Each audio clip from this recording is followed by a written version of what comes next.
Les hommes passent, les institutions demeurent, a-t-on l'habitude de dire. Amadou Ba quitte le ministère des Affaires étrangères, remplacé par Maître Aïssata Tall Sall, première dame à la tête de la diplomatie sénégalaise. Vous êtes la première Sénégalaise à occuper ce poste depuis l'indépendance. C'est historique. C'est un symbole. À l'occasion de cette cérémonie de passation de service, l'inspecteur principal des impôts a fait un rapide inventaire de son départ, notamment en cette période de pandémie. À travers le fonds Force Covid-19, une enveloppe de 12,5 milliards pour apporter assistance et renforcer la résilience. Cette opération a permis de recenser 200 141 Sénégalais de l'extérieur, inscrits sur la plateforme à travers 140 pays.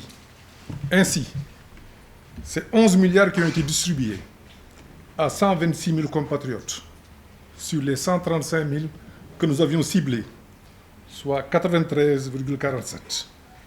À cela s'ajoutent 12 000 Sénégalais bloqués à l'étranger. Leur accompagnement vers le pays de résidence de 5 203 personnes et le transfert de 156 corps. Amadou Ba tient à préciser que la consolidation de la diplomatie est un chantier énorme. L'intégration africaine et la contribution à la paix et à la sécurité dans la sous-région, en Afrique et dans le monde.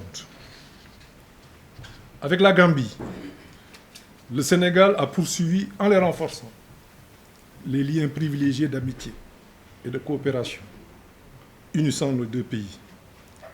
Idem avec la Mauritanie, avec laquelle le Sénégal s'est inscrit dans une perspective quasi inédite d'exploitation conjointe de ces richesses communes, pourtant synonymes de malédiction sous d'autres cieux.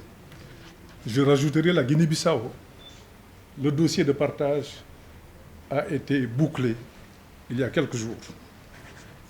Au Mali, la position hautement humaniste et courageuse du président Macky Sall au sommet de la CEDEAO après le coup d'État et les sanctions subséquentes est restée dans les annales de l'histoire et de nos relations avec ce pays frère. L'avocate fraîchement portée à la tête de la diplomatie dévoile quelques grands axes du travail qui l'attend.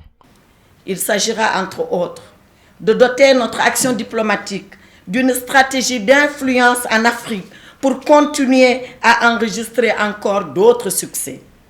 Il s'agira aussi de recentrer nos priorités sur une meilleure efficacité de notre politique en visant des objectifs spécifiques tels que le renforcement de nos relations de proximité avec nos voisins par l'importance que nous accorderons aux institutions d'intégration politique et économique, l'OMVS, l'OMVG, le SILS, l'UEMOA, la CEDEAO, l'Union africaine, entre autres.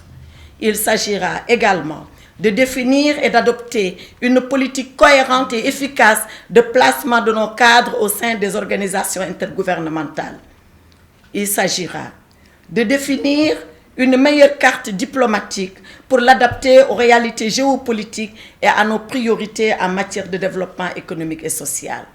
Il s'agira enfin de travailler à un meilleur encadrement de la contribution de notre grande diaspora au développement économique et social de notre pays. Je dois m'arrêter un instant sur ce sujet crucial qui tient le chef de l'État et son gouvernement à cœur.